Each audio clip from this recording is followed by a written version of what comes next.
दोस्तों, कुरैश के वो दिन थे जब ताकत और सख्ती का एक ही नाम था, उमर बिन खत्ताब।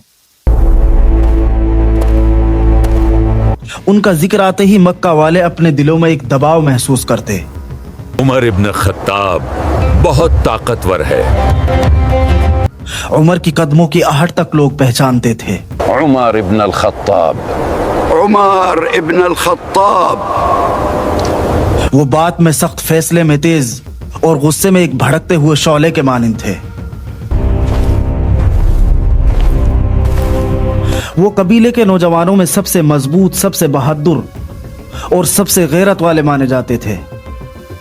कुरैश के फैसलों में उनकी बात में वजन होता था। उनकी सोच, उनका हुक्म, उनका अंदाज, सब कुछ असर रखता था। मक्का में इस्लाम तेजी से फैल रहा था। सरदार परेशान थे, लेकिन सबसे सख्त गुस्सा उमर के दिल में था। वो जानते थे कि ये नया दीन कुरैश की रिवायात को तोड़ देगा। वो सोचते थे कि ये पैगाम कबीले की ताकत को कमजोर कर देगा। दोस्तों, उमर रजी अल्लाह अन्हु मुसलमानों पर जुल्म करने में आगे आगे रहते, और ये जुल्म करना सिर्फ इस्लाम लाने की वजह से था। जब कोई शख्स कुरान की तिलावत करते हुए पकड़ा जाता तो उमर रजी अल्लाह अन्हु भड़क जाते और उनके जहन में बार बार ये सवाल गर्दिश करता कि अगर इस्लाम को ना रोका गया तो तमाम कुरैश बिखर जाएंगे। वो सोचते थे कुरैश मुत्तहिद और महफूज हो जाए। इस्लाम उनके नजदीक एक बगावत थी। दोस्तों, उमर की सोच में एक उसूल था। उनके नजदीक कबीला पहले और बाकी सब बाद में। वो तब्दीली को कबूल नहीं करते थे। कुरैश की रस्म और रिवाज उनके नजदीक ताकत की बुनियाद थी, और जब कोई उन रिवायतों के खिलाफ खड़ा होता तो उमर का गुस्सा भड़क उठता।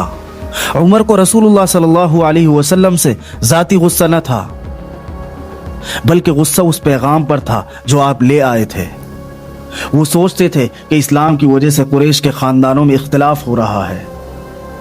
दारुन नदवा में अपनी अपनी राय कायम की, लेकिन जब उमर बोले तो पूरा माहौल बदल गया और पूरी मजलिस में एक सन्नाटा छा गया। और उमर ने कहा, अगर इस्लाम को खत्म करना है तो असल वजह को खत्म कर दिया जाए। यानी उनका इशारा आप सल्लल्लाहु अलैहि वसल्लम की कत्ल की जानिब था। और मक्का में यह बात आग की तरफ फैल गई। मक्का में अफवाह फैल गई। खत्ताब आज फैसला करने वाले हैं, एक ऐसा फैसला जो पूरे शहर का रास्ता बदल सकता था। उमर ने फैसला किया कि मोहम्मद को कत्ल करना होगा, नाऊज़ बिल्लाह, वरना तमाम कुरैश टूट जाएंगे। पूरी शिद्दत, पूरी सख्ती और दुश्मनी के साथ वो निकल पड़े। कुरैश के कुछ लोगों ने देखा तो उनके कदमों की तेज रफ्तार से अंदाजा हो गया कि उमर आज किसी बड़े इरादे। रास्ते में नईम बिन अब्दुल्ला मिले, जो उस वक्त इस्लाम ला चुके थे। उमर के चेहरे की सख्ती और कदमों की गरज सुनकर पूछा, ए उमर, किस तरफ चल पड़े हो? उमर ने सख्त लहजे में वो मशहूर जुमला कहा जिसने नईम बिन अब्दुल्ला को हिला दिया, मैं मोहम्मद को कत्ल करने जा रहा हूँ। फरमाया, ए उमर, पहले अपने घर की खबर लो। तुम्हारी बहन फातिमा बिनते खब्बाब और बहनोई सईद बिन जैद, ये दोनों भी इस्लाम ला चुके हैं। ये सुनकर उमर के अंदर आग भड़क उठी। उनके लिए ये नाकाबिले बर्दाश्त था कि ये नया दीन उनके अपने घर में दाखिल हो। फौरन अपना रुख बदलते हैं। मोहम्मद सल्लल्लाहु अलैहि वसल्लम तक पहुंचने से पहले अपने घर की तरफ चल पड़ते हैं। अब उनके कदम पहले से भी ज्यादा सख्त, ज्यादा गरजदार और ज्यादा गुस्से से भरे हुए थे। घर पहुंचकर दरवाजा जोर जोर से खटखटाया। फातिमा और सईद बिन जैद दोनों घबरा गए, मगर उमर से कोई चीज छुपी ना थी। वहां सवाल हुआ, जवाब ना मिलने पर अब गुस्सा और ज्यादा बढ़ गया। उमर सईद बिन जैद पर टूट पड़े, मगर जब उनकी बहन फातिमा ने सामने आकर अपने ईमान का ऐलान किया तो उमर एक लम्हे के लिए ठहर गए। ये वो लम्हा था जब उनकी बहन की आवाज ने उनके गुस्से की दीवार को चैलेंज किया।